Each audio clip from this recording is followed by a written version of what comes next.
વંદે ગુજરાત.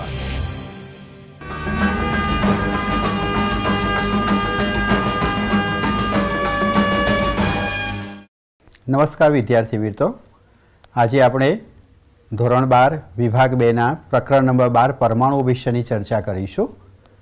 મિત્રો, યુનિટ આપણું આખું જે ધોરણ 12નું ભૌતિક વિજ્ઞાન છે એ કુલ 5 વિભાગોની અંદર આપણે વિભાગેલું છે, જે પૈકીનો આ વિભાગ 4ની અંદર પ્રકરણ 12નો સમાવેશ થાય છે. અને મિત્રો, તમે માધ્યમિક શિક્ષણ પરીક્ષણની અંદર આ યુનિટ વિશેના જો માર્ક્સની વહેંચણી જોઈ હશે તો આ પ્રકરણની અંદર 7 માર્કની આસપાસનું પૂછાઈ શકે તેવું અગત્યનું ચેપ્ટર છે. મિત્રો, ભૌતિક વિજ્ઞાનને આપણે અત્યાર સુધીમાં અલગ અલગ વિભાગોમાં વિભાગેલું, જે પૈકી આપણે યંત્રશાસ્ત્ર, થર્મોડાયનેમિક્સ વગેરેનો અભ્યાસ ધોરણ 11માં કરેલો. ત્યારબાદ આપણે વિદ્યુતશાસ્ત્ર, ચુંબકીય શાસ્ત્રનો અભ્યાસ ભાગ 1માં કર્યો, કિરણ પ્રકાશશાસ્ત્રનો અભ્યાસ આપણે ભાગ 2માં શરૂ કર્યો, અને આ ન્યુક્લિયર ભૌતિક વિજ્ઞાન બીજા અર્થમાં આપણે એને મોડર્ન ફિઝિક્સ તરીકે પણ ઓળખી શકીએ તેવા ખૂબ જ અગત્યના માઇક્રોસ્કોપિક ચેપ્ટર તરફ આપણે આગળ વધીશું. મિત્રો, આપણે બધા બહુ સારી રીતે જાણીએ છીએ કે દ્રવ્યના 3 સ્વરૂપો ઘન, પ્રવાહી અને વાયુ છેવટે મૂળભૂત રીતે શેના બનેલા છે? તો આપણે બધા જ જાણીએ છીએ કે તેનો સૂક્ષ્મ કણ તરીકે આપણે અણુ અને પરમાણુ વિશેની ઓળખ ધોરણ 9 અને 10માં આપણે મેળવી ચૂક્યા છીએ. આજે આપણે આ ચેપ્ટરની અંદર પ્રકરણ નંબર 12 પરમાણુમાં પરમાણુ અને એની સાથે સંલગ્ન તેવા ગુણધર્મનો અભ્યાસ કરીશું. મિત્રો, આપણે બધા જ બહુ સારી રીતે જાણીએ છીએ કે વૈજ્ઞાનિકોએ વિવિધ અભ્યાસો દ્વારા, જુદા જુદા પ્રકારના સંશોધનો દ્વારા એવું સાબિત કરી આપ્યું કે દ્રવ્ય સૂક્ષ્મ એવા પરમાણુઓનું બનેલું છે, અને આ પરમાણુમાં પણ ઇલેક્ટ્રોન, પ્રોટોન, ન્યુટ્રોન જેવા 100 ઉપરાંતના મૂળભૂત કણો આવેલા છે. મિત્રો, આ સંશોધનો થયા પછી પ્રશ્ન એવો આવ્યો કે ચોક્કસપણે પરમાણુ જ્યારે ઇલેક્ટ્રોન, પ્રોટોન જેવા મૂળભૂત કણોનું બનેલું હોય, પણ આ ઇલેક્ટ્રોન, પ્રોટોન, ન્યુટ્રોન જેવા મૂળભૂત કણો પરમાણુમાં છેવટે કેવી રીતે ગોઠવાયેલા છે?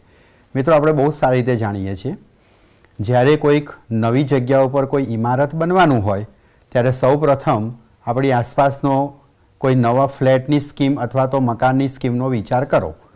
જો આપણે ત્યાં આગળ એ નવી સ્કીમનો મુલાકાતે જઈશું તો સૌપ્રથમ બિલ્ડર આપણને ત્યાં આગળ બનતા ફ્લેટ અથવા તો મકાનનું એક મોડેલ બતાવશે, અને એ આપણને સમજાવશે કે આ મોડેલ પ્રમાણે અહીંયા બિલ્ડિંગ બનવાનું છે. વાસ્તવિક રીતે બિલ્ડિંગ પછી બનવાનું છે, પણ બિલ્ડિંગની આબેહૂબ પ્રતિકૃતિ આપણને એક મોડેલ દ્વારા નિદર્શિત કરવામાં આવે.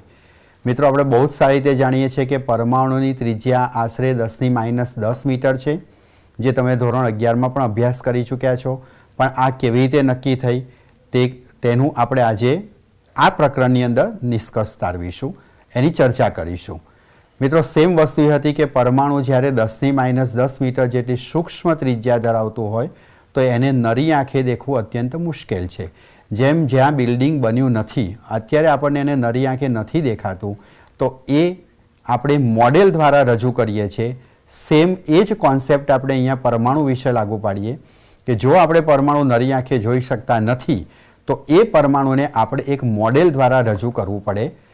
મિત્રો, 19મી સદીની શરૂઆતમાં વૈજ્ઞાનિકો સમક્ષ આ એક મોટો પડકાર આવ્યો કે પરમાણુને મોડેલ દ્વારા રજૂ કેવી રીતે કરી શકાય.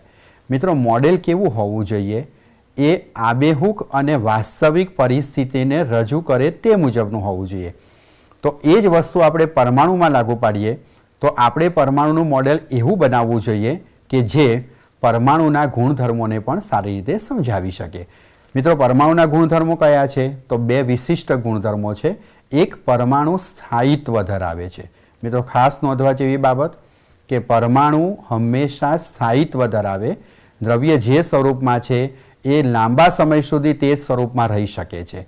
અને બીજું, પરમાણુ એક ચોક્કસ પ્રકારની વિકિરણનું ઉત્સર્જન કરે છે. યાદ રાખો મિત્રો કે આ વિકિરણની તરંગ લંબાઈ ચોક્કસ હોય છે, એક નિશ્ચિત મૂલ્ય ધરાવે છે, એટલે કે સતત વિકિરણનું ઉત્સર્જન થતું નથી. મિત્રો, આ 2 બાબતોનો ખ્યાલ આપણે પહેલાં રાખીશું તો જ પરમાણુના મોડેલ વિશેની ચર્ચા તમારા મનમાં બરોબર સમજ પડશે. ફરી એકવાર રિપીટ કરું છું, પરમાણુના બે અત્યંત અગત્યના વિશિષ્ટ ગુણધર્મો કયા છે? તો તો એક પરમાણુનું સ્થાયિત્વ અને બીજું પરમાણુ ચોક્કસ તરંગ લંબાઈ ધરાવતી વિકિરણનું ઉત્સર્જન કરે છે. તો જ્યારે પણ આપણે પરમાણુ મોડેલ બનાવવાનો વિચાર કરીએ ત્યારે આપણું પરમાણુ મોડેલ આ બંને ગુણધર્મોને સમજાવે તે મુજબનું હોવું જોઈએ. વૈજ્ઞાનિકોએ આ એમની સામે જે પડકાર આવ્યો તે પડકારને પૂરો પાડવા માટે અલગ અલગ પ્રકારના વિચારો દ્વારા જુદા જુદા પ્રકારના મોડેલની શરૂઆત કરી અથવા વિચારવાની રજૂઆત કરી. જેમાં સૌ પ્રથમ પરમાણુ વિશેનું મોડેલ જે થોમ્સન નામના વૈજ્ઞાનિકે આપ્યું. આ પરમાણુ મોડેલમાં થોમ્સને એવો વિચાર કર્યો કે સમગ્ર ધન વીજભાર આખા પરમાણુમાં સતત રીતે વિતરિત થયેલો છે અને એની વચ્ચે વચ્ચે ક્યાંક ક્યાંક છૂટાછવાયા ઇલેક્ટ્રોન ગોઠવાયેલા છે. મિત્રો, તમે કાપેલું તરબૂચ તો જોયું જ હશે. તરબૂચને કાપવાથી અંદર રેડ કલરનો જે પલ્પ દેખાય છે તેને તમે ધન વીજભાર માની લો, સતત રીતે પથરાયેલો, અને એની વચ્ચે તમને થોડા બી પણ જોવા મળે છે.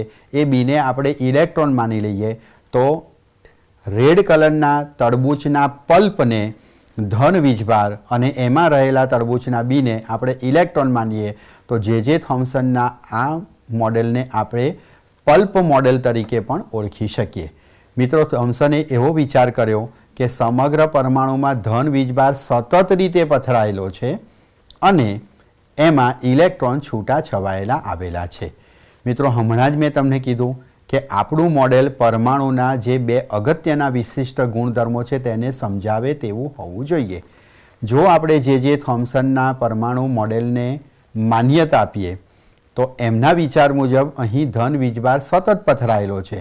જો વીજભાર ધન સતત રીતે પથરાયેલો હોય તો એમાંથી જે વિકિરણનું ઉત્સર્જન થાય છે તે સતત રીતે થાય. જ્યારે એનાથી ઉલટું હમણાં મેં તમને કીધું તે પ્રમાણે કે દરેક પરમાણુ સતત નહીં પણ અસતત રૂપે એક ચોક્કસ પ્રકારની તરંગ લંબાઈનું ઉત્સર્જન કરે છે. એટલે થોમ્સનનું પરમાણુ મોડેલ સૌથી પહેલાં જે પરમાણુનો અગત્યનો ગુણધર્મ છે કે નિશ્ચિત એવી ચોક્કસ તરંગ લંબાઈનું જ ઉત્સર્જન કરે તે સમજાવી શકતું નથી. બીજી વાત આવે સ્થાયિત્વની. પરમાણુના સ્થાયિત્વ માટે પરમાણુ વિદ્યુતની દ્રષ્ટિએ તટસ્થ હોવો જરૂરી છે.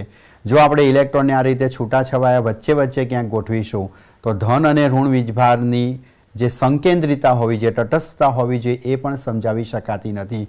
જે થોમ્સનના પરમાણુ મોડેલમાં જ્યારે આપણે વીજભારને સતત અને ઇલેક્ટ્રોનને એની વચ્ચે છૂટાછવાયા વિચારીએ છીએ ત્યારે આ મોડેલ પરમાણુના બંને વિશિષ્ટ ગુણધર્મો સમજાવવામાં સંપૂર્ણપણે નિષ્ફળ જાય છે. ભલે તે નિષ્ફળ છે પણ સૌ પ્રથમ થોમ્સને જ પરમાણુ મોડેલ આપવાનો પ્રયત્ન કર્યો છે એટલે આપણે એનો ઉલ્લેખમાં લેવું જોઈએ. અને મિત્રો, ઘણી નિષ્ફળતાઓ આપણને સફળતા તરફ ચોક્કસપણે દોરી જાય છે એ આપણે માનવું જ રહ્યું. એટલે જે થોમ્સનના આ પરમાણુ મોડેલની મદદથી આપણે ઇલેક્ટ્રોન અને પ્રોટોનની ગોઠવણી પરમાણુમાં કઈ રીતે હોઈ શકે તેનો ચોક્કસ વિચાર કરવાનો આપણને એક પ્રેરણા મળી. મિત્રો, આ ઘટના પછી થોડા સમય પછી રુથરફર્ડ નામના વૈજ્ઞાનિકે એક ખૂબ જ સરસ પરમાણુ મોડેલ આપ્યું જેની મોટાભાગની બાબતો આજના પરમાણુ મોડેલમાં પણ આપણે સ્વીકૃત કરીએ છીએ. મિત્રો, તમને જાણીને નવાઈ લાગશે કે રુથરફર્ડને પરમાણુ મોડેલ આપવાનો કોઈ જ વિચાર નહોતો. મૂળભૂત રીતે તે કોલેજના પ્રોફેસર હતા અને તે આલ્ફા કણના પ્રકીર્ણન વિશેનો અભ્યાસ કરતા હતા. મિત્રો, ફરી યાદ કરીએ આપણે કે પરમાણુ મોડેલ આપવાનો રુથરફર્ડને કોઈ વિચાર નહોતો. એમનો મૂળભૂત પ્રયોગ આલ્ફા કણના પ્રકીર્ણન વિશેનો હતો. મિત્રો, પ્રકીર્ણન જેને અંગ્રેજીમાં સ્કેટરિંગ તરીકે ઓળખીએ છીએ એનો અર્થ શું થશે? તો જ્યારે આપણે પ્રકીર્ણનનો અર્થ પહેલાં સમજીએ કે કોઈ પણ પ્રકાશનું કિરણ અથવા તો કોઈ પણ વસ્તુ જ્યારે સુરેખ પથ ઉપર ગતિ કરતી હોય તેના માર્ગમાં કંઈક અડચણ આવે તો અડચણની ધાર ઉપરથી તે સહેજ વાંકી વળશે. કહેવાનો અર્થ એ થયો કે જો ઇલેક્ટ્રોનનો આ મૂળભૂત ગતિપથ છે એમાંથી તે વાંકો વળીને બીજા માર્ગ ઉપર જાય તો આ એનું પ્રકીર્ણન થયું કહેવાય. અને એની વચ્ચે બનતા ખૂણાને મૂળ માર્ગ અને અથડાવાના કારણે એ નવા વાંકા માર્ગે અથવા નવા જ બીજા માર્ગે ગતિ કરે તો બીજા નવા માર્ગ અને મૂળ માર્ગ વચ્ચે જે ખૂણો બને એ ખૂણાને આપણે પ્રકીર્ણન કોણ તરીકે ઓળખીશું. મિત્રો, આનાથી શું ફાયદો થાય? તો રુથરફર્ડ આલ્ફા કણના પ્રકીર્ણનના અભ્યાસ ઉપરથી જુદા જુદા તત્વોના વિદ્યુતીય ગુણધર્મોની સમજ મેળવવાનો પ્રયત્ન કરતા હતા. એટલે મૂળભૂત રીતે તે આલ્ફા કણના પ્રકીર્ણન દ્વારા જુદા જુદા તત્વના વિદ્યુતીય અને ચુંબકીય ગુણધર્મોનો અભ્યાસ કરવાનો એમનો ઓરિજિનલ પ્રયોગ હતો. રુથરફોર્ડ આ પ્રયોગ કરતા ત્યારે તેમની સાથે એ કોલેજમાં પ્રોફેસર હોવાના કારણે તેમની અંદર ગ્રેજ્યુએશન કરતા બે વિદ્યાર્થીઓ તેમના અંડરમાં ગ્રેજ્યુએશન કરતા હતા. તેમનું નામ હતું ગાઇગર અને માર્સડન. ગાઇગર અને માર્સડન બે ખૂબ જ હોશિયાર અને ઉત્સુકતાવાળા વિદ્યાર્થીઓ હતા. મિત્રો, ઉત્સુકતા જીવનમાં હોવી જ જોઈએ, તેનાથી જ આપણે કંઈક નવી વસ્તુનું સંશોધન કરી શકીએ. ગાઇગર અને માર્સડનનો રોજનો નિયમ કે રોજ પોતાના પ્રોફેસર રુથરફોર્ડને મળે, નવી નવી વસ્તુઓનું એમની પાસેથી જ્ઞાન મેળવે અને જે એ કામ કરતા એમની પાસેનું એમનું નવું જે સંશોધન શું છે એના વિશેના વિચારો એ જાણતા. જ્યારે એક દિવસ રુથરફોર્ડ પોતાના કામમાં ગળાડૂબ હતા ત્યારે ગાઇગર અને માર્સડન તેમને મળવા માટે પહોંચ્યા. રોજના નિયમ પ્રમાણે થોડી ઘણી વિજ્ઞાન વિષયની ચર્ચા કર્યા પછી ગાઇગર અને માર્સડન બંને રુથરફોર્ડને કીધું, સર કંઈ કામ હોય તો ચોક્કસ અમને બતાવજો, અમને કંઈક નવું કરવામાં ચોક્કસ રસ છે. રુથરફોર્ડને એવો વિચાર આવ્યો કે લાવ આ રોજ અમને પૂછે છે તો એમને કંઈક કામ સોંપવું. તો તરત જ રુથરફોર્ડે કીધું કે જો વિદ્યાર્થી મિત્રો, હું અત્યારે આલ્ફા કણના પ્રકીર્ણનનો અભ્યાસ કરી રહ્યો છું. તમે જો કામ કરવા માગતા હોય તો એવું એક કામ કરી લાવો, એક ખૂબ મોટા કોણે પ્રકીર્ણન પામતો આલ્ફા કણ મને શોધી લાવો. મિત્રો, હવે આપણે 2 મિનિટ માટે ગાઇગર અને માર્સડન બની જઈએ અને આપણને સોંપવામાં આવેલા કામનો વિચાર કરીએ. મોટા કોણે પ્રકીર્ણન થવાનો અર્થ શું થાય? પ્રકીર્ણન એટલે વાંકા વળવાની ઘટના. મિત્રો, વાંકા વળીને આપણે કેટલા વાંકા વાળી શકીએ? જો કોઈ પણ વસ્તુ અડચણ સાથે એ અથડાય છે અને પોતાનો નવો માર્ગ બદલે છે તો એ બંને માર્ગ વચ્ચે બનતા ખૂણાને પ્રકીર્ણન કહેવાય. રુથરફોર્ડે સોંપેલું કામ આપણને કહ્યું છે મોટામાં મોટો પ્રકીર્ણન કોણ શોધવો. તમારી દ્રષ્ટિએ મોટામાં મોટો પ્રકીર્ણન કોણ કયો હોઈ શકીએ? વિચારો તો તમને ચોક્કસ ખબર પડશે. આપણે ક્રિકેટનો બોલ ઘરે પણ રમતા હોઈએ ત્યારે ઘરમાં બેઠા બેઠા શું કરીએ છીએ? એ ક્રિકેટના બોલને આપણે જોરથી સામેની દિવાલ તરફ આપણે ફેંકીશું. શું થાય છે? તો દિવાલ સાથે એ ક્રિકેટના બોલને તમે આલ્ફા કણ માની લો, સામેની દિવાલને કોઈ એક તત્વ માની લો, તો શું બનશે કે જેવો આપણો આલ્ફા કણ એટલે કે ક્રિકેટનો દડો દિવાલને અથડાશે, અથડાઈને વાંકો વળીને તે આપણા હાથમાં પાછો આવશે. મિત્રો, આ સૌથી મોટામાં મોટો પ્રકીર્ણન કોણ થયો? કેટલો કહેવાય? જો દડો આપણા હાથમાં પાછો આવે તો એ પ્રકીર્ણન કોણ કેટલો ગણીશું આપણે? ચોક્કસપણે એ 180 ડિગ્રી ગણાય. તો આપણે એ ચોક્કસપણે માનવું જોઈએ કે રુથરફોર્ડે ગાઇગર અને માર્સડનને કયું કામ સોંપેલું હતું? સૌથી મોટામાં મોટો પ્રકીર્ણન કોણ શોધવો. અને એ પ્રકીર્ણન કોણ મોટામાં મોટો આપણે ગણીએ તો મેક્સિમમ પ્રકીર્ણન કોણ આપણને કેટલો મળી શકે? 180 ડિગ્રી, જે લગભગ રુથરફોર્ડના માન્યા પ્રમાણે અશક્ય વસ્તુ હતી. કારણ કે સામે રહેલું તત્વ પ્રચંડ ઉર્જા ધરાવતા આલ્ફા કણને 180 ડિગ્રીએ પ્રકીર્ણન પામે એ લગભગ માન્યામાં ન આવે તેવી વાત હતી.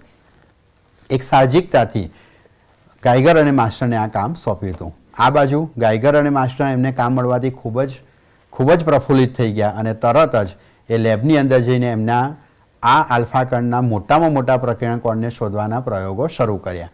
મિત્રો, એ પ્રયોગની અંદર તેમને સૌ પ્રથમ આલ્ફા કણ ક્યાંથી મેળવીશું? તો મિત્રો, આપ જાણો છો 10મા ધોરણની અંદર ન્યુક્લિયસની અંદર પણ થોડીક બાબત ભણી ગયા છો કે કેટલાક પદાર્થો રેડિયો એક્ટિવ તત્વો છે તે પોતે સ્થાયિત્વ પ્રાપ્ત કરવા માટે પોતાનામાંથી આલ્ફા કણ, બીટા કણ અને ગામા વિકિરણનું ઉત્સર્જન કરે છે. જે વિષયની ચર્ચા આપણે આના પછીના પ્રકરણમાં ચોક્કસપણે ભણીશું. મિત્રો, આલ્ફા કણ એ રેડિયો એક્ટિવ તત્વનો એક ભાગ છે અને પ્રચંડ ઉર્જા સાથે આ આલ્ફા કણો ઉત્સર્જિત થાય છે. આ રેડિયો એક્ટિવ તત્વમાં તમે યુરેનિયમ વિશે જાણો છો. યુરેનિયમમાંથી આવા આલ્ફા કણો પ્રચંડ ઉર્જાવાળા છે. પ્રમાણમાં થોડીક ઓછી ઉર્જા ધરાવતા કણો આપણને બિસ્મથમાંથી મળે છે.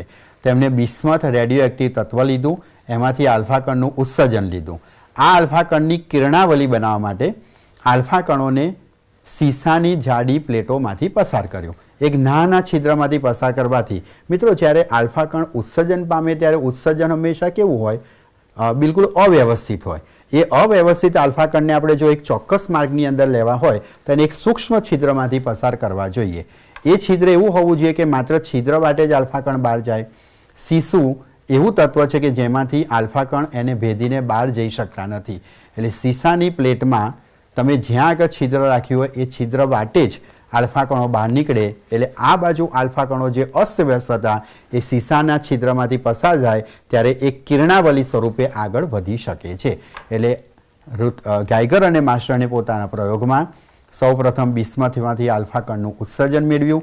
આ આલ્ફા કણોને સીસાની જાડી દિવાલ ધરાવતી પ્લેટ ઉપર આપાત કર્યા, જેના પ્લેટમાં એક નાનું છિદ્ર હતું. એ છિદ્ર માટે આલ્ફા કણો એક કિરણના સ્વરૂપે બહાર નીકળ્યા. હવે આ કિરણને આપણે પ્રકિરણિત કરવો છે, તો સામે આપણે જેમ પેલી દિવાલનો વિચાર કર્યો એમ દિવાલ સ્વરૂપે એમને શું રાખ્યું, તો એમને સોનું, કે જેનો પરમાણુ ક્રમાંક 79 છે, એનો પાતળો વરખ લીધો. મિત્રો અહીંયા એક વાત ધ્યાનમાં રાખવાની છે, આપણે દિવાલ જેટલી જાડી કલ્પના નથી કરતા, આપણે સોનાનો પાતળો વરખ લઈએ છીએ.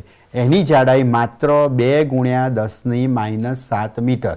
મિત્રો તમે જાણો છો 10⁻⁶ મીટર એટલે માઇક્રો થશે. -6 નો અર્થ માઇક્રો થાય. જો હું 2 × 10⁻⁷ ને માઇક્રોમાં બોલવા જાઉં તો 20 × 10⁻⁶ મીટર થાય, ખરું ને? એટલે કે 20 માઇક્રોમીટર જેટલો પાતળો વરખ આપણે સોનાનો વિચાર્યો. એ સોનાના પાતળા વરખને, મારા હાથને એક સોનાનો પાતળો વરખ માની લો અને સામેથી આવતા આલ્ફા કણનો વિચાર કરો. મિત્રો જ્યારે આ વરખ એકદમ પાતળો માઇક્રોમીટરના ક્રમનો હોય અને પ્રચંડ ઉર્જા ધરાવતો આલ્ફા કણ જ્યારે એની પર અથડાય ત્યારે ચોક્કસપણે તે આરપાર વિંધીને આમ બહાર નીકળી જશે. પણ બને એટલું કે જ્યારે આ આલ્ફા કણ જ્યારે બહાર વિંધે ત્યારે ખરેખર પોતાના ઓરિજિનલ ગતિ પરથી થોડોક વાંકો વળશે. ચાલો મિત્રો આપણે એને એક આકૃતિ દ્વારા સમજીશું. અહીં એવું માની લઈએ કે આ સોનાનો પાતળો વરખ છે કે જેની જાડાઈ આપણે 2 × 10⁻⁷ મીટર જેટલી કલ્પી છે. અને માની લો કે અહીંયાથી ઉત્સર્જન પામતો આ આલ્ફા કણ પોતાના ઓરિજિનલ આ રીતે દર્શાવેલા માર્ગ ઉપર આવે છે.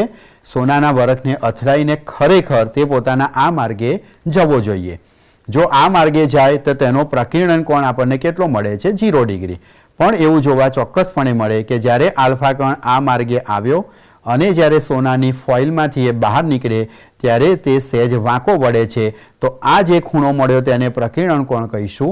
મોટાભાગે દરેક ધાતુ માટે તમે જ્યારે આ આલ્ફા કણના પ્રકિર્ણન કોણને માપો તો એ મોટે ભાગે 10 થી 15 ડિગ્રીની આસપાસ મળે. જો આપણે એક સંખ્યાત્મક રીતે બોલીએ તો એવું કહી શકાય કે તમે 10,000 આલ્ફા કણો અહીં આપાત કર્યા હોય કિરણના સ્વરૂપમાં, તો મોટા ભાગના એટલે કે 9,800 થી માંડીને 9,900 જેટલા આલ્ફા કણો તો તમને આ 10 થી 15 ડિગ્રી જેટલા જ પ્રકિર્ણન કોણે મળે. હવે મિત્રો આ આલ્ફા કણો આપણે નરી આંખે જોઈ શકતા નથી, તેથી એને જોવા માટે શું કરવું જોઈએ? તો આલ્ફા કણો એ ધન વિદ્યુત ભારિત કણો છે અને ધન વિદ્યુત ભારિત કણો જ્યારે ચોક્કસ પ્રકારના દ્રવ્ય સાથે અથડાય ત્યારે તે સિન્ટિલેશન એટલે કે ઝબકારો આપે છે. મિત્રો તમે કાર્ડિયોગ્રામની રચનાની અંદર કોઈને હાર્ટ એટેક આવ્યો હોય અને જો તમે આઈસીયુની અંદર એની મુલાકાતે ગયા હો તો તમને એવું દેખવા મળે છે કે એક સ્ક્રીન ઉપર એક ગ્રીન કલરનું ટપકું આમ સતત એમના હૃદયના ધબકારાને મોનિટરિંગ કરતું જાય છે. એ જે એક સ્ક્રીન છે એ ઝિંક સલ્ફાઇડ લગાડેલો એક સ્ક્રીન હોય છે. ઝિંક સલ્ફાઇડ ZNS એની એક એવી લાક્ષણિકતા છે કે તેની ઉપર જ્યારે કોઈ વિદ્યુત ભારિત કણ અથડાય ત્યારે એમાંથી એક પ્રકાશનું ઉત્સર્જન થાય છે અને એ પ્રકાશ લીલા રંગનો હોય, ઘણીવાર લાલ રંગનો પણ હોય છે. એક ટપકું આપે જેને સિન્ટિલેશન એટલે કે ઝબકારા તરીકે ઓળખી શકાય. મિત્રો આપણે આલ્ફા કણને નરી આંખે જોઈ શકતા નથી, પણ આલ્ફા કણની હાજરી પેલા ઝબકારા દ્વારા આપણે ચોક્કસ જોઈ શકીએ છીએ.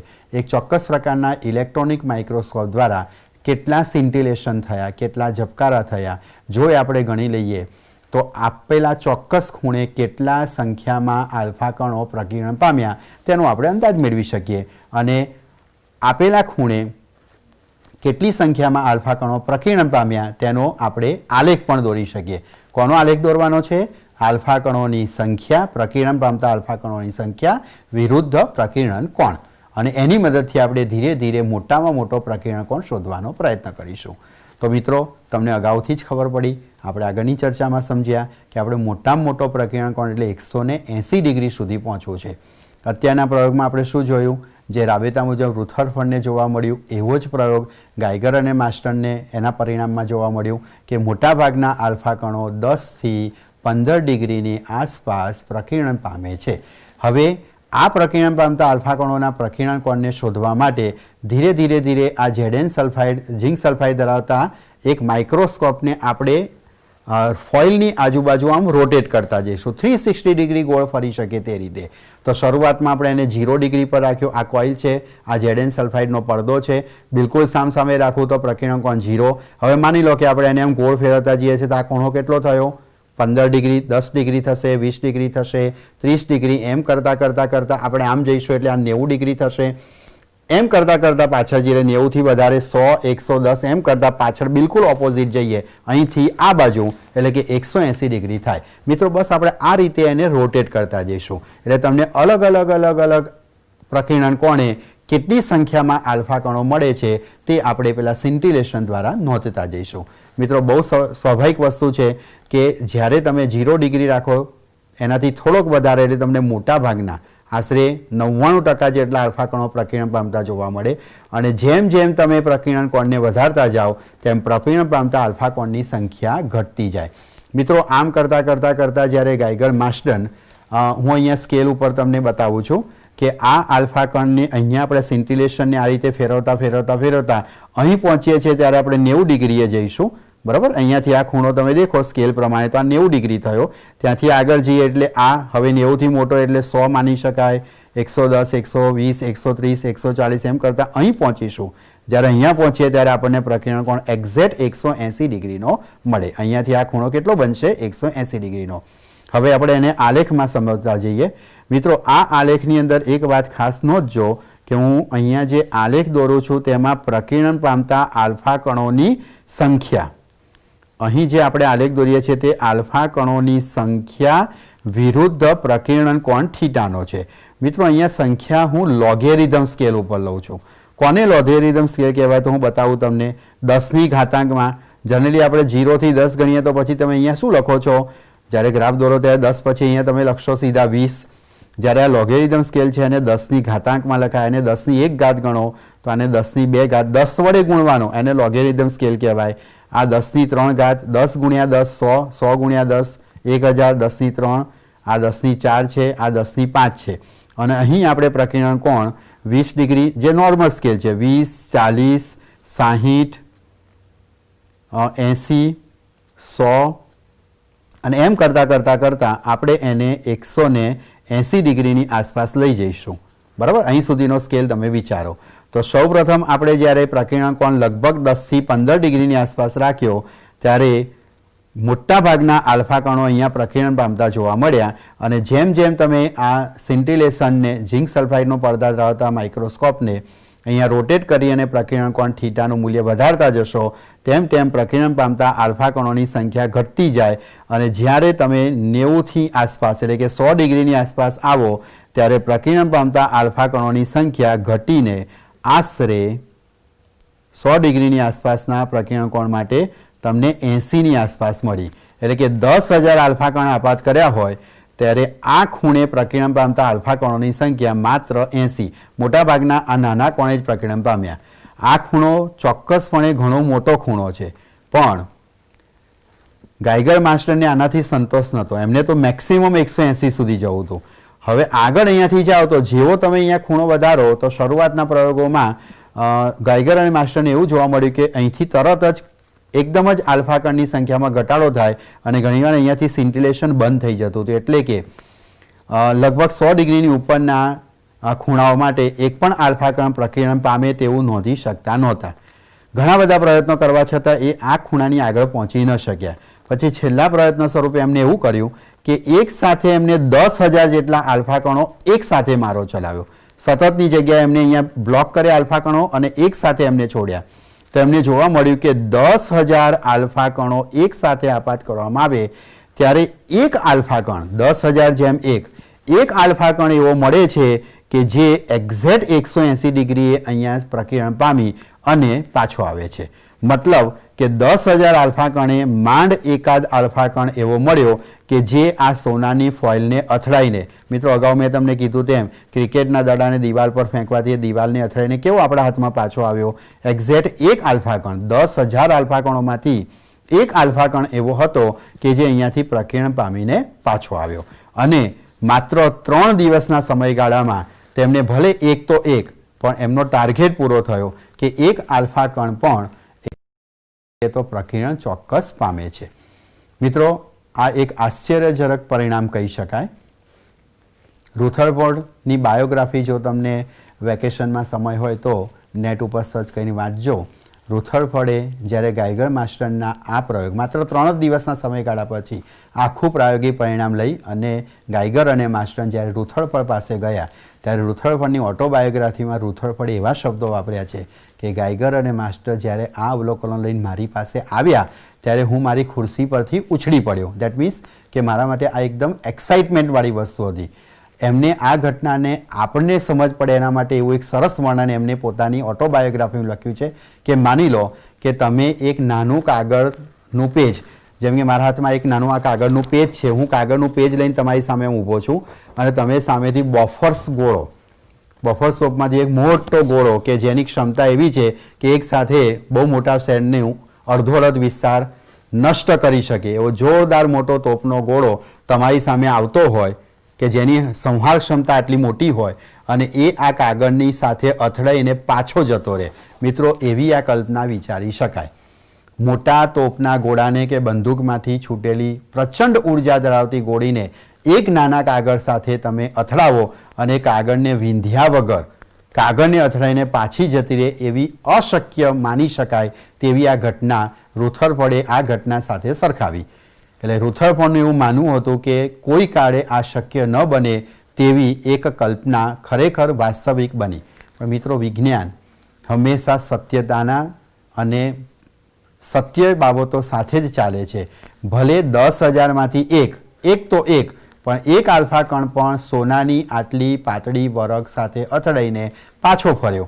એનો અર્થ એ થયો કે આપણે એને વૈજ્ઞાનિક ઢબે સમજાવવું જોઈએ અને આ સમજાવવા માટે रुथरफोर्डे विचार कर्यो कि आ घटना खरेखर कई रीते शक्य बनी शके अने कई रीते शक्य बने एनो विचार करता करता एमने परमाणु मॉडलनो विचार सूझ्यो।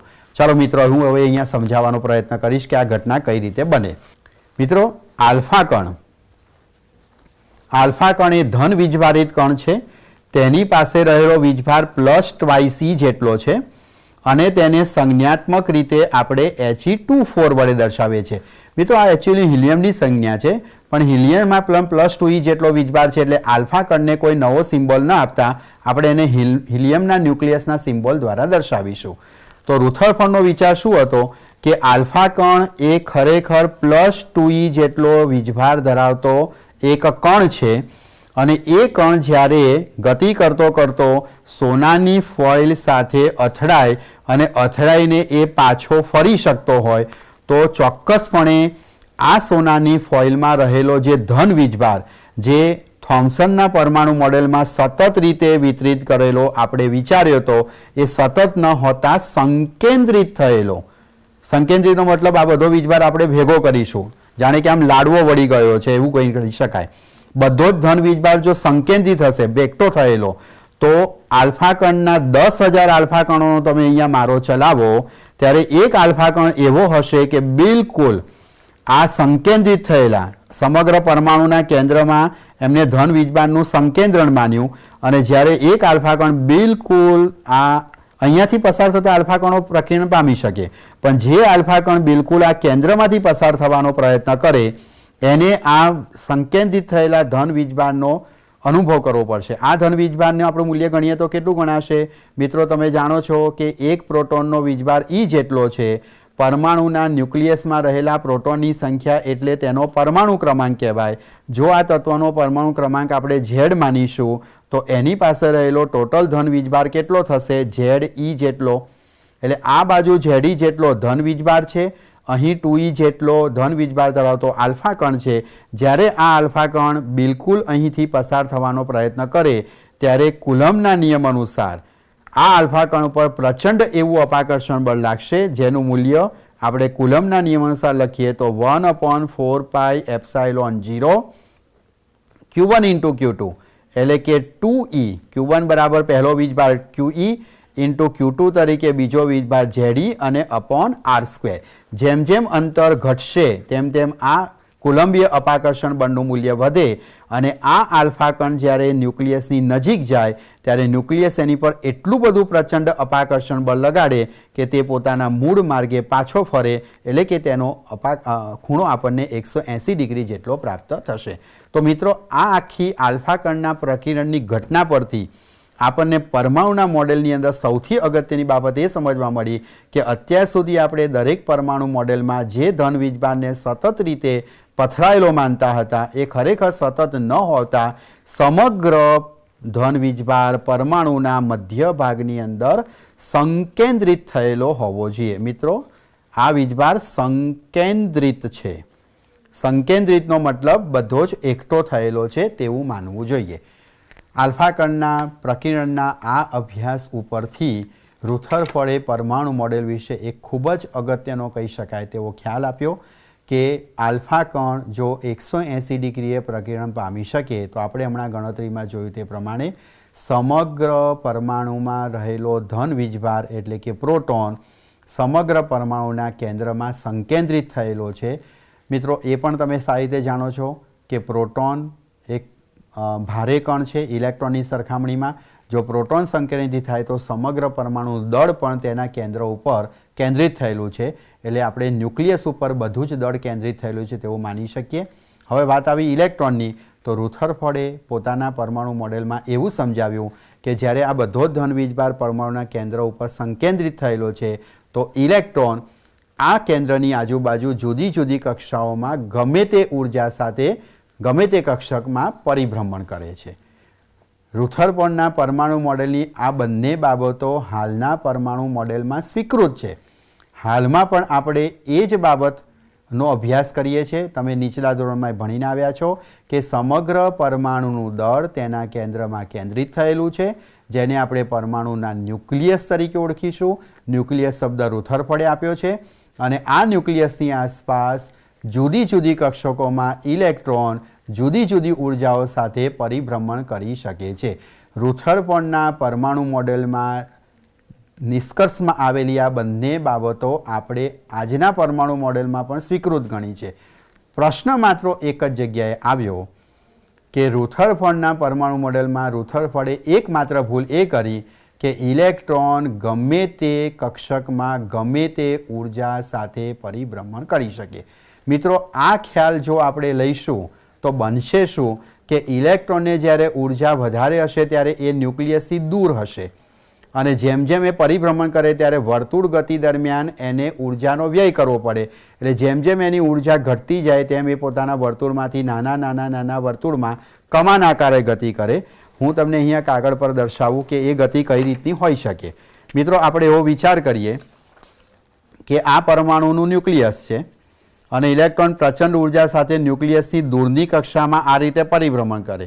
હવે વર્તુળ ગતિમાં સતત ઉર્જાનો વ્યય થાય એટલે આગળ જતાં ઉર્જાનો વ્યય થવાથી એની કક્ષા નાની બનશે એટલે નીચલી કક્ષકમાં આવશે, વળી પાછો ઉર્જાનો વ્યય થશે અને આ રીતની જે શેપ છે એને કમાન આકાર કહેવાય. અને જ્યારે ઇલેક્ટ્રોન સંપૂર્ણપણે ઉર્જા ગુમાવે ત્યારે એ ન્યુક્લિયસમાં જઈને પડે. આ ઇલેક્ટ્રોનની ગતિમાર્ગ થયો, જેને આપણે કમાન આકારનો ગતિમાર્ગ તરીકે ઓળખીશું. કારણ કે દરેક વર્તુળ ગતિમાં ઉર્જાનો વ્યય થાય અને વ્યય થવાના કારણે ઉર્જા ઘટવાના કારણે છેવટે તેના વર્તુળ માર્ગની કક્ષકની ત્રિજ્યા ઘટતી જાય. જો આમ થાય એટલે કે ઇલેક્ટ્રોન ન્યુક્લિયસમાં જઈને પડે તો તટસ્થતા માટે ધન અને ઋણ વીજભાર વચ્ચે અંતર હોવું જોઈએ. અમુક અંતર હશે તો જ વિદ્યુતીય તટસ્થતા ઊભી થાય. જો ઇલેક્ટ્રોન ન્યુક્લિયસની અંદર જઈને પડે તો પરમાણુ પોતાની સ્થિરતા જાળવી શકતો નથી. સ્થિરતા જાળવી શકે નહીં. રુથરફોર્ડના પરમાણુ મોડેલમાં આ એકમાત્ર પ્રશ્નાચિહ્ન આવ્યો કે જો રુથરફોર્ડના પરમાણુ મોડેલ પ્રમાણે આપણે ઇલેક્ટ્રોનને ગમે તે ઉર્જા સાથે ગમે તે કક્ષકમાં પરિભ્રમણની છૂટ આપીશું તો પરમાણુની સ્થિરતા થોડા સમય પછી જોખમાં હશે. પણ મિત્રો, પ્રાયોગિક પરિણામ તમે જાણો છો તે પ્રમાણે એમ દર્શાવે છે કે પરમાણુ ઘણા લાંબા સમય સુધી સ્થિર રહી શકે છે. એની સ્થિરતા કાયમી છે. પરમાણુ શા માટે કાયમીપણે સ્થિરતા ધરાવે છે તે રુથરફોર્ડનું પરમાણુ મોડેલ સમજાવી શકતું નથી. રુથરફોર્ડના પરમાણુ મોડેલની બધી જ બાબતો સાચી હોવા છતાં એકમાત્ર બાબતના કારણે આ પરમાણુ મોડેલની અંદર સંપૂર્ણપણે સ્વીકૃતિ ન મળી. કઈ બાબત સમજાવી નથી શકતું? તો રુથરફોર્ડનું પરમાણુ મોડેલ પરમાણુની સ્થિરતા સમજાવી શકતું નથી.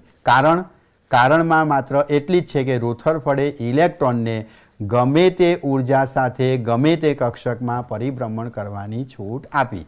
જો ઇલેક્ટ્રોન ગમે ત્યાં પરિભ્રમણ ગમે તેટલી ઉર્જા સાથે કરે તો સ્થિરતા જાળવી ન શકે. સ્વાભાવિક વસ્તુ છે મિત્રો. ભૌતિક વિજ્ઞાન કુદરતને સમજવાનું વિજ્ઞાન છે.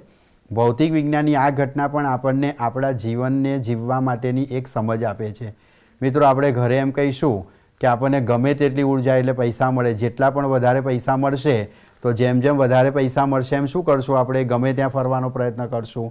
જો આપણી પર કોઈ બાઉન્ડિંગ ન હોય, આપણને ગમે તે ઉર્જા સાથે ગમે ત્યાં ફરવાની છૂટ આપવામાં આવે તો આપણે જુદા જુદા અવળા માર્ગે વળી જઈશું અને એના કારણે પરમાણુની સ્થિરતા એટલે કે આપણા ઘરની સ્થિરતા અસ્તવ્યસ્ત થઈ જશે.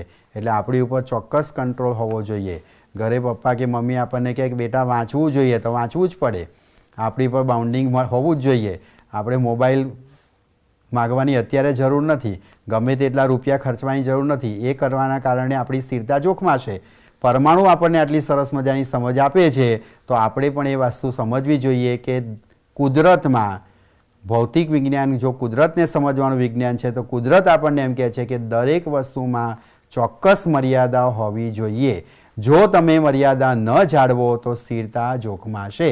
રુથરફોર્ડના પરમાણુ મોડેલમાં રુથરફોર્ડે આ ભૂલ કરી અને ઇલેક્ટ્રોનને ગમે ત્યાં ફરવાની છૂટ આપી. એના કારણે તેનું પરમાણુ મોડેલ નિષ્ફળ ગયું. મિત્રો, આ નિષ્ફળતાને આપણે દૂર કરીશું એટલે આપણને એકદમ સચોટ પરમાણુ મોડેલ પ્રાપ્ત થશે. અને એ પરમાણુ મોડેલ આપવા માટે આપણે ઇલેક્ટ્રોન ઉપર કેટલીક મર્યાદાઓ લાવીશું. એ મર્યાદાઓ આપણે ક્વોન્ટમ સિદ્ધાંતો દ્વારા પ્રાપ્ત કરીશું, જે મોડર્ન ફિઝિક્સનો ભાગ છે, જે આપણે થોડાક સમય પછી સમજવાનો પ્રયત્ન કરીએ. એ પહેલાં રુથરફોર્ડના પરમાણુ મોડેલની અંદર કેટલીક ગાણિતિક બાબતો છે એ આપણે સમજવાનો અહીં પ્રયત્ન કરીશું. સૌપ્રથમ આપણે એની ગાણિતિક કેલ્ક્યુલેશન લઈએ. એની સાથે કેટલીક અગત્યની પરીક્ષાલક્ષી બાબતો પણ જોઈ શકીએ. મિત્રો, આ સમગ્ર ચર્ચામાં તમે જ્યારે આ રુથરફોર્ડના પરમાણુ મોડેલનો અભ્યાસ કર્યો ત્યારે હવે પરીક્ષાલક્ષી આપણા માટે કેટલી બાબતો અગત્યની છે તેનું એક સરસ મજાનું રિવિઝન આપણે કરીશું અને હવે એને કેટલીક ગાણિતિક બાબતો દ્વારા સમજવાનો આપણે પ્રયત્ન કરીએ. મિત્રો, આ આખી ઘટના જે મેં સાદી ભાષામાં તમને સમજાવી તેને આપણે એક વૈજ્ઞાનિક દૃષ્ટિકોણથી અથવા વૈજ્ઞાનિક તથ્યો દ્વારા સમજવાનો પ્રયત્ન કરીએ. તો ચાલો મિત્રો, અહીંયા સમજવાનો પ્રયત્ન કરીશું. સૌપ્રથમ આપણે કઈ ગાણિતિક બાબત દ્વારા રુથરફોર્ડનું પ્રકીર્ણન સમજાવીશું? તો રુથરફોર્ડના પ્રકીર્ણનમાં આલ્ફા કણનો પ્રકીર્ણન કોણ થીટા બરાબર 180 ડિગ્રી ક્યારે મળી શકે? તો આ મળવા પાછળનું કારણ આપણે કયું લીધું? કુલંબીય અપાકર્ષણ બળ. તો સૌપ્રથમ તમે સમજો કે Q1 વીજભાર તરીકે કુલમના નિયમમાં આપણે સૂત્ર જાણીએ છીએ F બરાબર K Q1 Q2 upon R². તો Q1 તરીકે તમારે કોનો વીજભાર ગણવાનો છે? આલ્ફા કણનો. આલ્ફા કણનો વીજભાર કેટલો લેવાનો? 2e. કેવો છે? ધન. પ્લસ લખવાની જરૂર નથી, માત્ર તમારા સમજ માટે લખું છું. બીજી વસ્તુ, બીજા વીજભાર તરીકે શું લઈશું આપણે? તો જે તમે તત્વ લીધો છે તે તત્વનો ધન વીજભાર. કોઈપણ તત્વનો ધન વીજભાર કેટલો હોય? Ze જેટલો. મિત્રો, ખાસ યાદ રાખો, Z પરમાણુ ક્રમાંક છે. આપણા ઉદાહરણમાં ગાઈગર અને માસ્ટરના પોતાના પ્રયોગમાં એને કયો તત્વ વાપર્યું હતું? સોનું. સોનાનો પરમાણુ ક્રમાંક કેટલો છે? કેટલો હોઈ શકે? 79.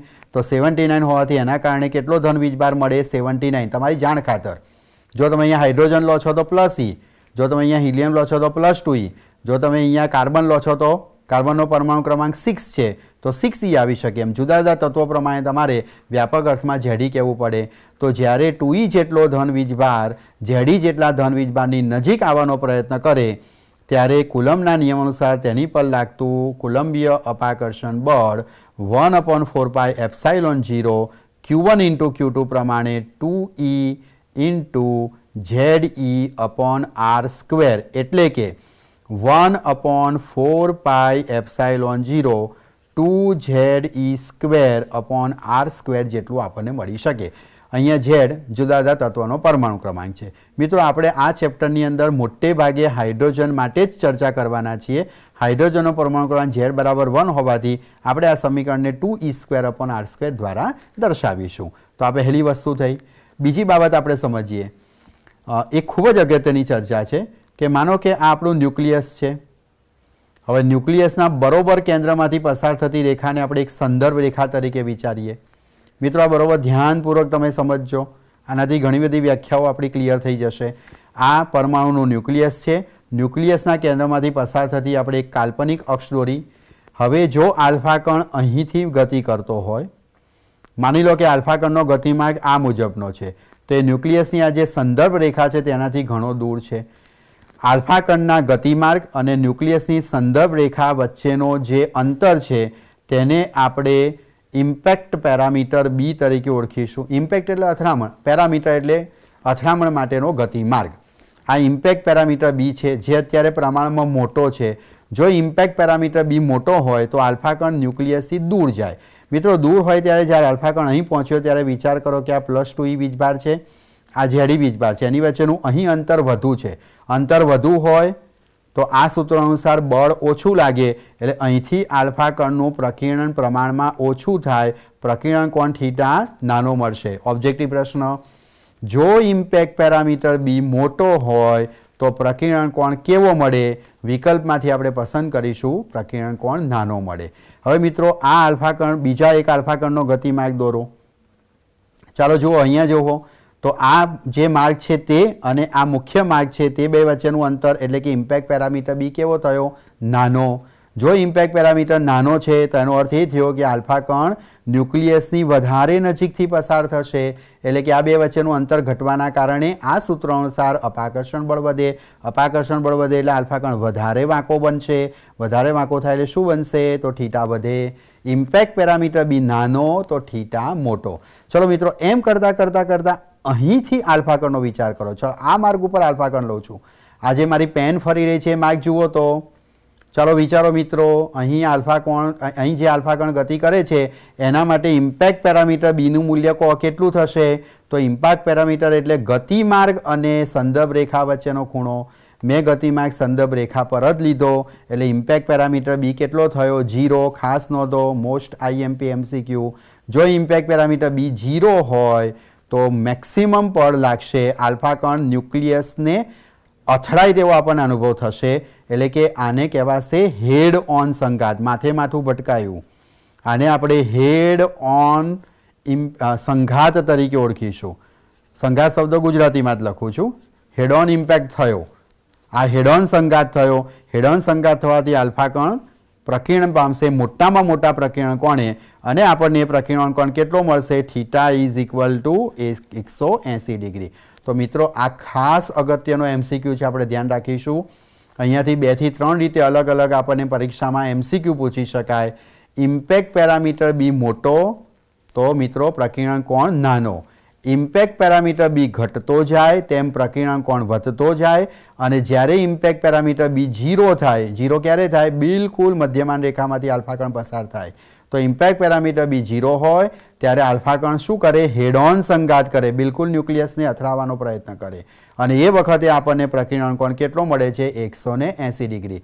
એટલે અલગ અલગ રીતે જો પ્રશ્ન પૂછવા હોય તો જ્યારે ઇમ્પેક્ટ પેરામીટર 0 હોય ત્યારે પ્રકીર્ણન કોણ કેટલો, અથવા પ્રકીર્ણન કોણ 180 ડિગ્રી હોય ત્યારે ઇમ્પેક્ટ પેરામીટર કેટલો, અથવા તો જ્યારે આલ્ફા કણ ન્યુક્લિયસ સાથે હેડ ઓન સંઘાત કરે ત્યારે ઇમ્પેક્ટ પેરામીટરનું મૂલ્ય નીચેનામાંથી કયું હોઈ શકે? ABCD વિકલ્પ આપ્યા હોય તો આપણે હેડ ઓન સંઘાત વખતે ઇમ્પેક્ટ પેરામીટરનું મૂલ્ય 0 ગણવાનું, અને હેડ ઓન સંઘાત વખતે જો પ્રકીર્ણન કોણ પૂછે તે તો આપણે એનું મૂલ્ય કેટલું ગણીશું? 180 ડિગ્રી। તો મિત્રો, થોમ્સનના મોડેલ અને રુથરફર્ડના પરમાણુ મોડેલની આ ચર્ચા ઉપરથી તમે આવા અલગ અલગ પ્રકારના MCQની ચર્ચા કરી શકો છો।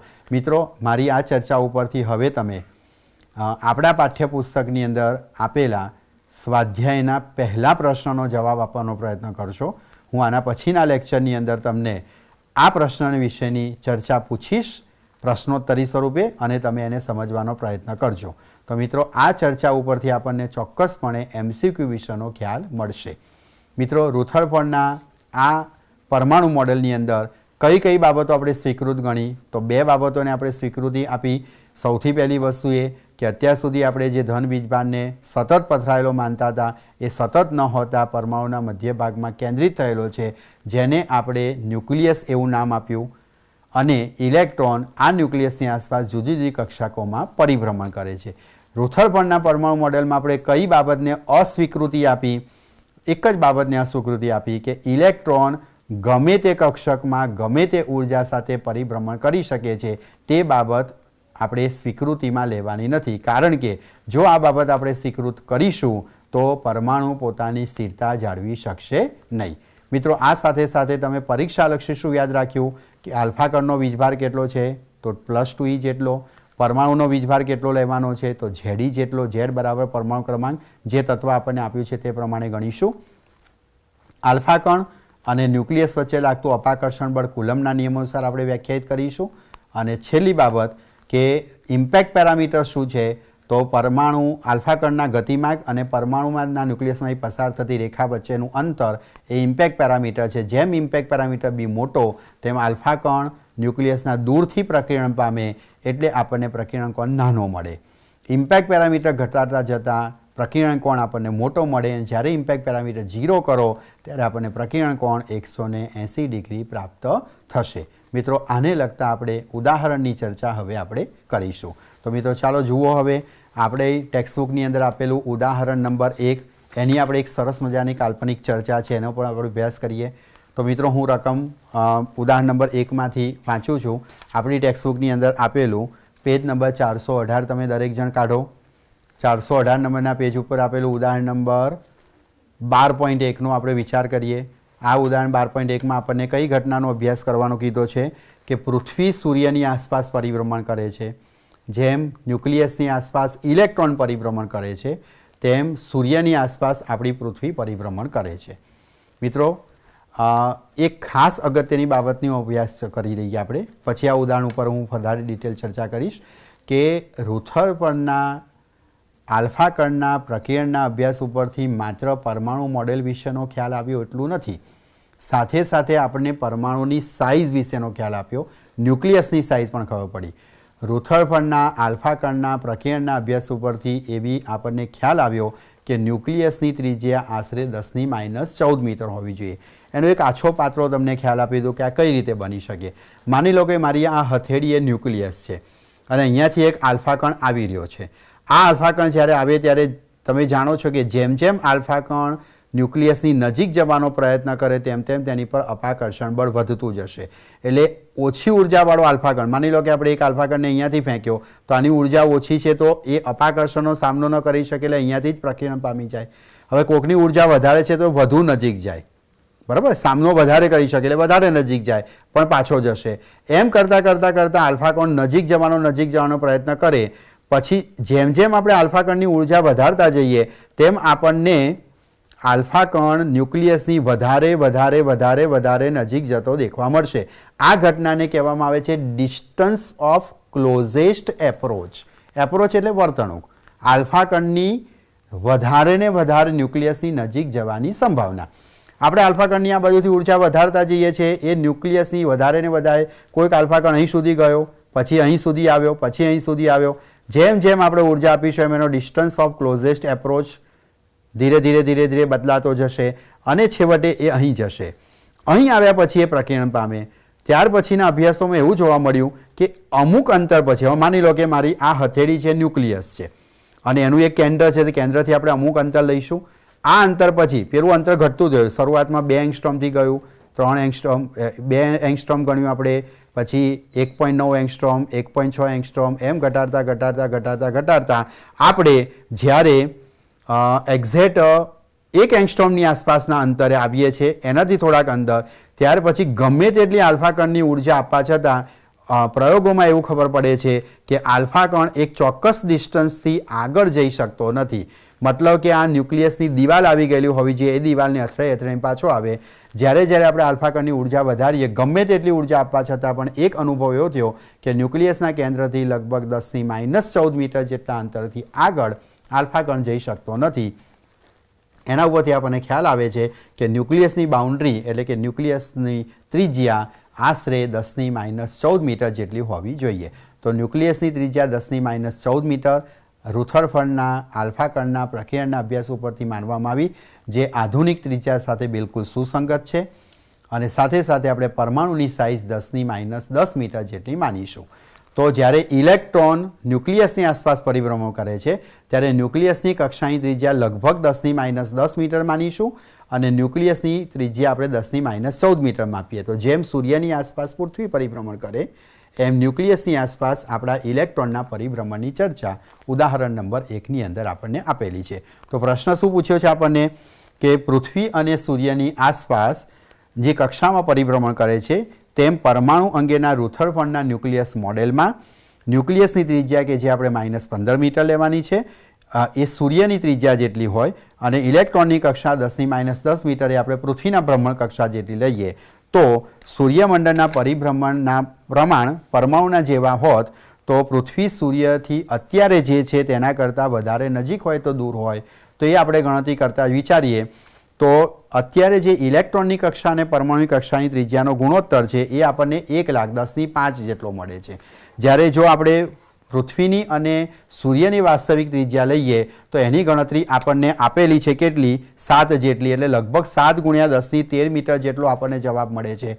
મિત્રો અંદર ગણતરી પ્રમાણે જોઈ લો તો એ બતાવે છે કે જો આપણે આ ત્રિજ્યા ન્યુક્લિયસની ત્રિજ્યાને અનુરૂપ લઈશું તો પૃથ્વી છે એના કરતાં ઘણી બધી દૂર જઈ શકશે। તો મિત્રો તમને આ લેક્ચરની અંદર રુથરફર્ડના આલ્ફા કણના પ્રકીર્ણ અભ્યાસ ઉપરથી પરમાણુ મોડેલનો કેવી રીતે વિકાસ થયો તેની સંપૂર્ણ સમજ મળી।